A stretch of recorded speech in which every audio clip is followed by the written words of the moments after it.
Hey everyone, and welcome back to Graceful Aging with Sarah. Are you approaching 65 and feeling completely overwhelmed by Medicare? Are you worried that making the wrong choice could cost you thousands of dollars in unexpected bills this year? Or worse, leave you without coverage for the doctors or prescriptions you rely on? If that sounds familiar, you are not alone. Stick with me for the next few minutes. This is the Complete Beginner's Guide to Medicare for 2024, and I'm breaking down the alphabet soup, parts A, B, C, D, into simple, plain English. No confusing jargon, just the clear facts you need to make a smart choice and potentially save a fortune. Let's get started. The truth is, Medicare is fantastic, but it's not automatic, and it's not always simple. Making a mistake has real consequences. Maybe you've heard about late enrollment penalties that stick with you for life, or gaps in coverage that can wipe out your savings. By the end of this video, you will understand the key parts of Medicare, the critical deadlines you must know for 2024, and the most common traps new beneficiaries fall into. Consider this your stress-free starting point. First, let's demystify the four main parts. Think of them like building blocks. Part A, hospital insurance. This covers inpatient care. So if you need to stay in a hospital, a skilled nursing facility, need hospice care, or some home health care, Part A covers that. For most people, Part A is free. You've already paid for it through payroll taxes during your working life. That's the easy part.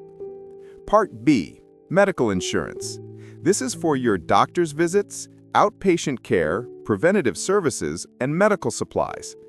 Part B comes with a standard monthly premium. For 2024, that standard premium is $174.70 a month, though this can be higher based on your income. This is crucial. You usually need to actively enroll in Part B.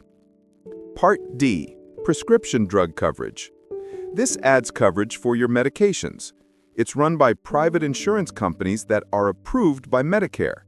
You pay a separate monthly premium for a Part D plan. Here's the important part. If you don't sign up for Part D when you're first eligible and you don't have other creditable drug coverage, you will likely pay a late enrollment penalty later on. Now, this is where most people get confused. You have two main paths to choose from. Path 1, Original Medicare. This is Parts A and B directly from the government. With this path, you often add a standalone Part D plan for your prescriptions. And because Original Medicare doesn't cover everything, many people also buy a Medigap policy or Medicare supplement to help cover out-of-pocket costs like deductibles and copays. Path 2 is Medicare Advantage or Part C. These are all-in-one plans offered by private companies. They bundle Parts A, B, and usually D together into one convenient plan. They often include extra benefits like dental, vision, and hearing coverage. Many even have a $0 monthly premium for the plan itself, though you still have to pay your B premium. The trade-off, these plans often operate within a network of doctors you must use. So the biggest decision often comes down to freedom versus cost. Medicare Original gives you the freedom to see any doctor that accepts Medicare across the country. Medicare Advantage plans can have lower upfront costs, but often restrict you to a specific network. There is no one-size-fits-all answer. Now, listen carefully because this is the most important part. Your key window is called your Initial Enrollment Period, or IEP. This is a 7-month window that starts 3 months before the month you turn 65, includes your birthday month, and lasts for 3 months after. Missing this window can lead to lifelong penalties and gaps in your coverage. Please mark this on your calendar right now. If you do miss your IEP, there are other periods like the General Enrollment Period and the Fall Open Enrollment, but the rules are different and you might face penalties. Your IEP is your golden ticket. So, to recap, understand the parts, know the two main paths, and most importantly, know your enrollment deadlines for 2024 to avoid any costly penalties. I know this was a lot of information.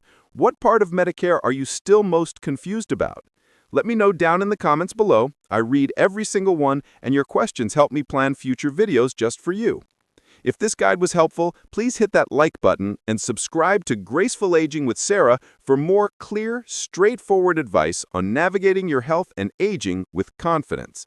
It really helps support the channel. Next, to make sure you don't make any mistakes, watch this video next. Top 5 Medicare Mistakes Beginners Make in 2024. I've linked it right here on the screen. Thanks for watching. Take care of yourselves and your health. I'll see you in the next video.